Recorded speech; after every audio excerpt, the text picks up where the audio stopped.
Hi friends, welcome back to my channel. ఒసేయ్, నా పరువు తీకే నువ్వు అని ప్రభావతి ఏంటంటే, ఒరేయ్ ఆ బొట్టు మీ ఆవిడ నుదుటి మీద పెట్టరా అని సుశీలమ్మ అంటుంది. పర్వాలేదు అత్తయ్య, నేనే పెట్టుకుంటాను అని ప్రభావతి అంటుంటే, ఏయ్ చెప్పినట్టు విను, రే సత్యం నువ్వు పెట్టరా. ఇక బొట్టు పెడతాడు సత్యం. అయితే ఇంకింట్లో వాళ్ళందరూ క్లాప్స్ కొడతారు. సత్యం, ఏ భార్యాభర్తల మధ్య అయినా చిన్న చిన్న తగాదాలు వస్తూనే ఉంటాయి. అంత మాత్రాన్న భార్యని దూరం పెడతారా? మీ నాన్న ఏనాడైనా నాతో మాట్లాడకుండా ఉన్నారా? ఇంట్లో 3 జంటలున్నాయి, వాళ్ళకి మీరు ఆదర్శంగా ఉండాలి. మిమ్మల్ని చూసే వాళ్ళు నేర్చుకుంటారు. మీరు అన్యోన్యంగా ఉంటే వాళ్ళు కూడా ఉంటారా? బామ్మ, మేము రవి గొడవ పడితే 10 నిమిషాలు కూడా మాట్లాడుకోకుండా ఉండలేం గ్రాని అని శృతి అంటుంటే, తర్వాత మీరే మాట్లాడుకుంటారా అని మీనా అంటుంది. అబ్బే, వీడే వచ్చి సారీ చెప్తాడు మీనా. అవునదినా, తప్పు శృతిదైనా సరే నేనే సారీ చెప్పాలి. ఏం చేస్తాం, ఆ కండిషన్ మీదే పెళ్లి చేసుకున్నాము అని శృతి అంటుంది. ఒకసారి ఇలాగే మీ అమ్మ నాన్న గొడవ పడ్డారు. నేనే వచ్చి సర్ది చెప్పాను. 10 నెలలు తిరగకుండానే రవిగాన్ని కానీ నా చేతిలో పెట్టారు అని సుశీలం అంటుంది. అయితే ఇప్పుడు కూడా సర్ది చెప్పావు కదా, ఇంకో 10 నెలల్లో తమ్ముడో చెల్లో వస్తారా అని బాలు అంటుంటే, రే ఇచ్చే అని చెప్పేసి సత్యం ప్రభావతి అంటారు ఇక బాలుని. నాకు ఇప్పుడు తృప్తిగా ఉందిరా, నేను భోజనం చేసి బయలుదేరుతాను అని సుశీలమ్మ అంటుంటే, ఉండమ్మా ఉండండి అత్తయ్య, ఇవాళ మీకు నా చేత్తో వంట చేసి పెడతాను అని ప్రభావతి అంటుంటే, అబ్బా ఆ భయంతోనే పారిపోతుంది మా బామ్మ అని బాలు అంటాడు. ఇక ఇంట్లో వాళ్ళందరూ నవ్వుకుంటారు. సంజు బయటికి వెళ్తుంటే, ఒరే సంజు ఎక్కడికి వెళ్తున్నావు? మొన్న మా ఫ్రెండ్స్ వచ్చి ఇన్వైట్ చేశారు కదా, ఫంక్షన్ ఉందని, అక్కడికి వెళ్తున్నానమ్మా అని సంజు అంటుంటే, మరి ఒక్కడివే వెళ్తున్నావేరా? నువ్వు కూడా వస్తావా అమ్మా?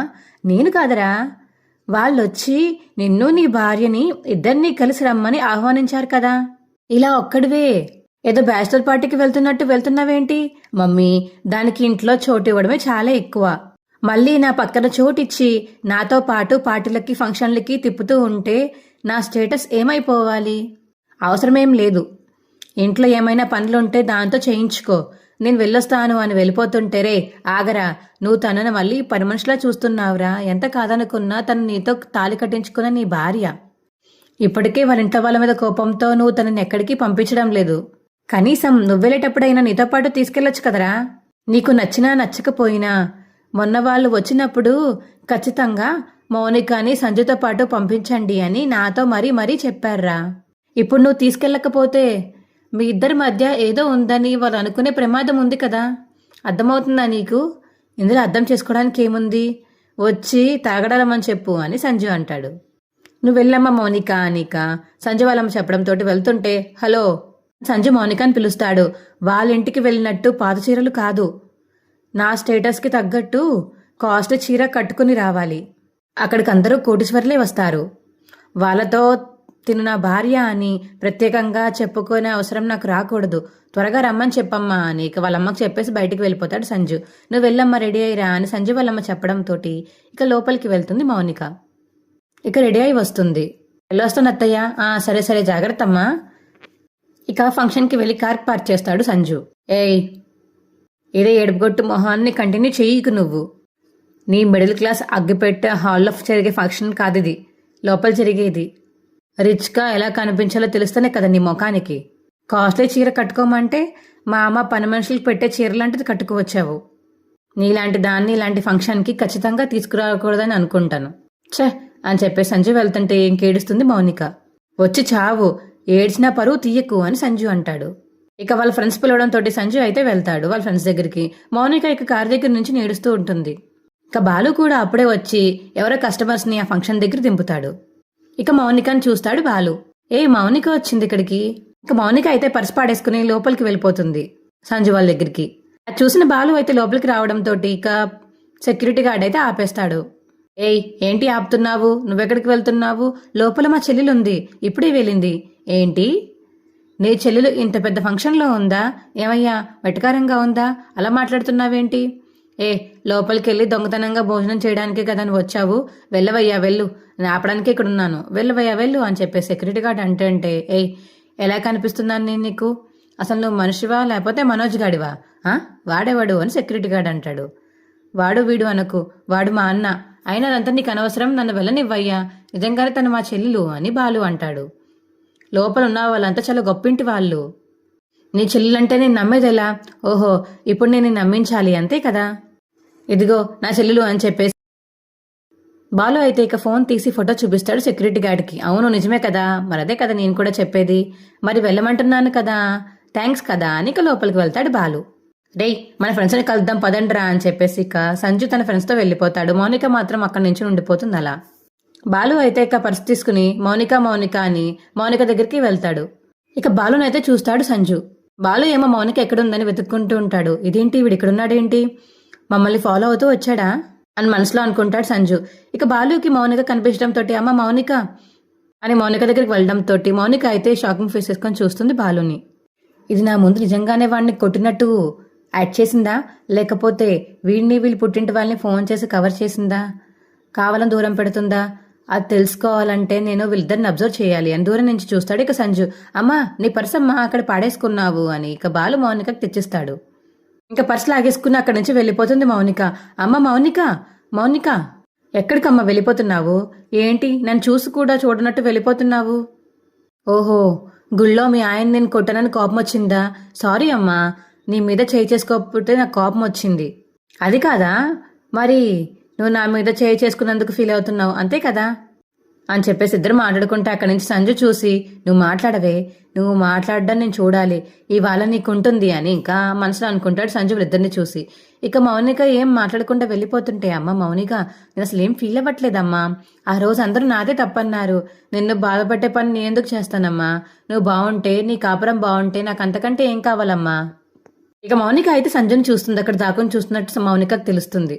అక్కడి నుంచి వెళ్ళిపోతుంటే మళ్ళీ బాలు ఆపుతాడు. మౌనిక ఏమైందమ్మా, ఏమైనా ప్రాబ్లమా, ఎందుకు భయపడుతున్నావు, నేనున్నాను కదా అని బాలు అంటుంటే అప్పుడే ఇక సెక్యూరిటీ గార్డ్ వస్తాడు. ఏయ్ ఎవరు నువ్వు, మా సిస్టర్ కనిపిస్తే నేను మాట్లాడుతున్నాను. ఏంటి మేడం నిజంగా అతను మీ బ్రదరేనా? చెప్పండి మేడం, ఇతను తెలుసా మీకు, నిజంగానే మీ బ్రదరేనా? అదేంటమ్మా అతను అలా అడుగుతుంటే సమాధానం చెప్పవేంటి అని బాలు అంటాడు. ఇతను ఎవరో నాకు తెలీదు, ఇక్కడి నుంచి వెళ్ళమని చెప్పండి అని మౌనిక అంటుంది. ఇక చూసిన సంజు అయితే ఇంకా హ్యాపీగా ఫీల్ అవుతాడు దూరం నుంచి చూస్తూ. ఇక మౌనిక అలా అనేసి పక్కకైతే వెళ్ళిపోతుంది. నడవరా బయటికి అని బాలుని ఇంకా బాడీగార్డ్ అయితే బయటికి గెంటుతాడు. ఎవడి పడితే వాడు తినడానికి ఏదో నొక్కడానికో ఇక్కడికి వస్తూ ఉంటారు. నీలాంటి వాళ్ళని నా సర్వీస్లో ఎంతో మందిని చూశాను. మాటలు మర్యాదగా రాని, ఎలా కనిపిస్తున్నాను రా నేను నీకు, ఫ్రీగా తినిపోయే వాళ్ళంతా ఇలాగే దబాయిస్తారులే అని బాడీగార్డ్ అంటాడు. నడు అని ఇక బాలుని బయటికి గెంటేస్తాడు బాడీగార్డ్. ఇక మౌనిక ఇదంతా చూసి లోపల నుంచి ఏడుస్తూ ఉంటుంది. నన్ను క్షమించన్నయ్యా, నా కాపురం కూలిపోకుండా ఉండాలంటే నువ్వు బాధపడేలా మాట్లాడాను, నువ్వెంత ఫీల్ అవుతున్నావో నాకు తెలుసు అన్నయ్య, అందుకు 100 లేట్లు నా గుండె రగిలిపోతుంది అన్నయ్య, కానీ చూస్తూ ఊరుకోవడం తప్ప నేనేమీ చేయలేను అంత తను మాట్లాడుకుంటుంది ఇక మౌనిక. ఇక బాడీగార్డ్ అయితే ఇన్విటేషన్ లేకుండా లోపలికి ఎవరిని పంపించదని చెప్పాను కదా, వాడిలో వచ్చాడు లోపలికి అని సెక్యూరిటీ గార్డ్ని తిడతాడు బాడీగార్డ్. సారీ సార్, ఇంకోసారి అలా జరగకుండా చూసుకో అనేసి ఇక లోపలికి వెళ్ళిపోతారు. ఇది కదా నాకు కావాల్సింది, నీ చెల్లెలతోనే నిన్ను బయటికి గెంటిచ్చేలా చేశాను, ఇదిలా మొదలు అని చెప్పేసి తనలో తను మాట్లాడుకుంటాడు సంజు. ఇక శృతి అయితే తన రూమ్లో నించుని ఆ ప్రెగ్నెన్సీ సీన్ గురించి ఆలోచిస్తూ ఉంటుంది. అప్పుడే రవి రూమ్లోకి వస్తాడు. వెనకాల నుంచి శృతిని హక్ చేసుకుంటే రవిని కొడుతుంది శృతి. నువ్వని తెలిసే కొట్టాను, నేనేం చేశాను శృతి, అంతలా చంప చెల్లుమనిపించావు, నన్నెందుకు హక్ చేసుకున్నావు, వెనక నుంచి చూస్తే రొమాంటిక్గా కనిపించావు, అందుకే హక్ చేసుకున్నాను అని రవి అంటుంటే వదులు, ఏమైంది శృతి, ఎందుకలా దూరంగా జరుగుతున్నావు, ఇప్పుడు నీకు తలనొప్పి జ్వరం ఎలాంటివి లేవు కదా, పైగా ఇది రాత్రి, ఇద్దరం ఒకే గదిలో ఉన్నాము. ఏం లేదు రవి, నువ్వు అయితే కొద్ది రోజులు నా దగ్గరికి రావద్దు, నన్ను ముట్టుకోవద్దు అని శృతి అంటుంటే చూడు అసలే నువ్వు నన్ను కొట్టి హర్ట్ చేశావు, చాలా నొప్పిగా ఉంది, అయినా నీకోసం భరించాను, మళ్ళీ నువ్వు నన్ను ఇలా దూరం పెడితే అసలు ఒప్పుకోను అని రవి అంటాడు. నువ్వు ఈ మాత్రం దానికి నొప్పి అంటున్నావే, ప్రెగ్నెన్సీ వచ్చి 9 నెలలు దాన్ని క్యారీ చేసి ఆ తర్వాత బేబీని డెలివరీ చేసేటప్పుడు వచ్చే నొప్పి ఎలా ఉంటుందో నీకు తెలుసా అని శృతి అంటుంది. నాకు తెలీదు అని రవి అంటుంటే నాకు తెలుసు అని శృతి అంటుంది. ఈ నొప్పికి ఆ నొప్పికి పోలికేంటి శృతి, ఉంది, ఏదైనా నొప్పి నొప్పే కదా, నీ తలకాయ ఏమన్నా దెబ్బ తగిలిందా? దెబ్బ కాదు, నా బ్రెయిన్లో లైట్ వెలిగింది. ఏమని? ఇప్పట్లో పిల్లల్ని కనొద్దు అని శృతి అంటుంటే అది కాదు శృతి, షీలా డార్లింగ్ ఊరు వెళ్తూ వెళ్తూ ఏం చెప్పిందో మర్చిపోయావా? గ్రాని పిల్లలు పుట్టడం గురించే చాలా సింపుల్గా చెప్పేశారు. కానీ పిల్లలు పుట్టేటప్పుడు లేడీస్ ఎంత పెయిన్ అనుభవిస్తారో నేను ప్రత్యేకంగా చూశాను. హాస్పిటల్లో చూసావా? లేదు, డబ్బింగ్ థియేటర్లో.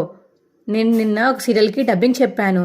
అందులో ఆ పెయిన్ అనుభవించే ఆ వాయిస్కి నేను వాయిస్ ఇచ్చాను. ఆ సీన్ చూస్తున్నంతసేపు నాకు చాలా బాధ వేసింది రవి. నేను కూడా చాలా సినిమాల్లో చూశాను రవి.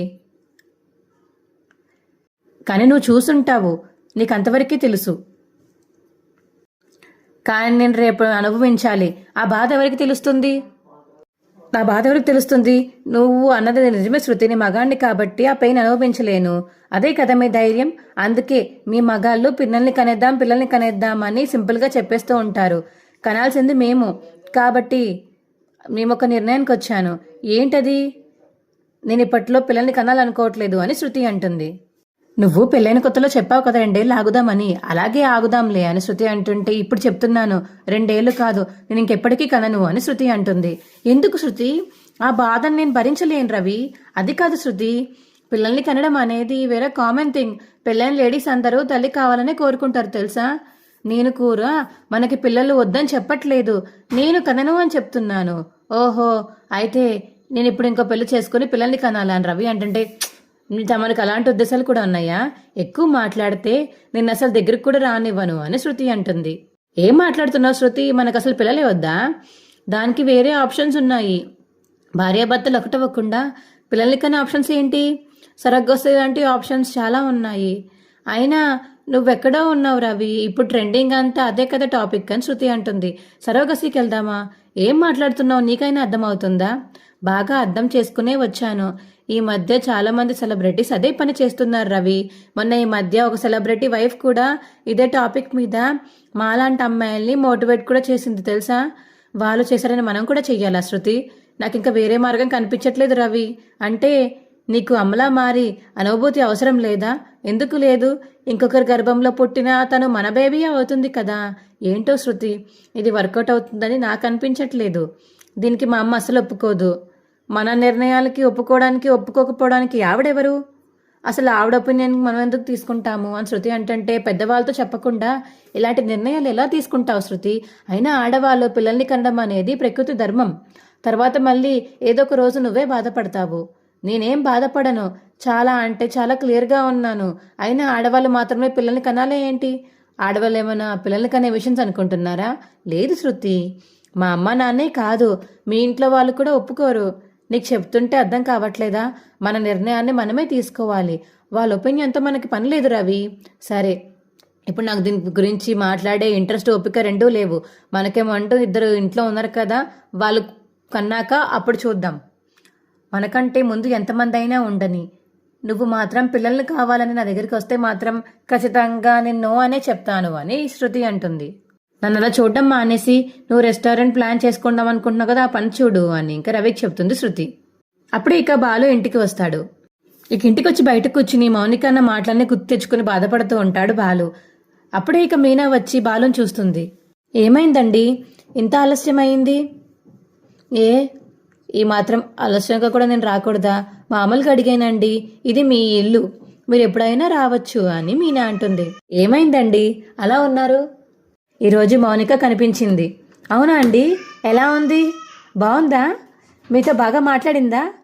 నా గురించి అడిగిందా అని మీనా అంటుంటే, ఇవేవీ లేవని అర్థమవుతుంది. ఏం జరిగిందండి అని మీనా అడుగుతుంటే, జరిగిందంతా చెప్తాడు ఇక బాలు. మౌనిక నన్నెవరో తెలియదు అనుకుంటున్నాను, నేను కల్లో కూడా అనుకోలేదు మీనా. ఈరోజు మౌనిక నోట్లోంచి ఆ మాట అన్నాక నా గుండె ఆగినంత పని అయింది అని బాలు బాధపడుతూ చెప్తాడు. మౌనిక ఎందుకు అలా అందో నాకు అర్థం కావట్లేదు మీనా.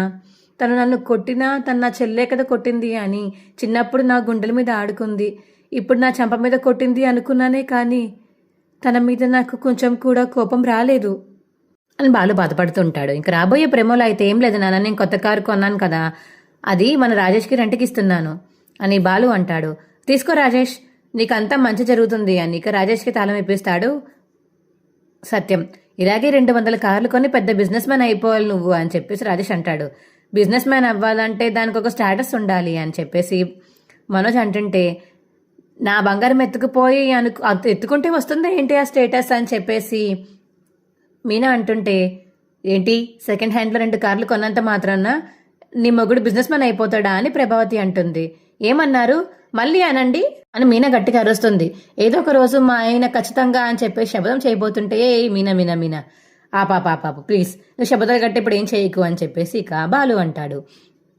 మా వీడియో మీకు ఎలా అనిపించిందో కింద కామెంట్ సెక్షన్లో తెలియచేయండి. మా వీడియో కనుక నచ్చితే మా వీడియోని లైక్ చేసి తప్పకుండా మా ఛానల్ సబ్స్క్రైబ్ చేసుకోండి. పక్కనే ఉన్న గంట సింబల్ మీద క్లిక్ చేయండి. అప్పుడే మేము చేసే వీడియోలు మీకు రోజు వస్తాయి. Bye friends.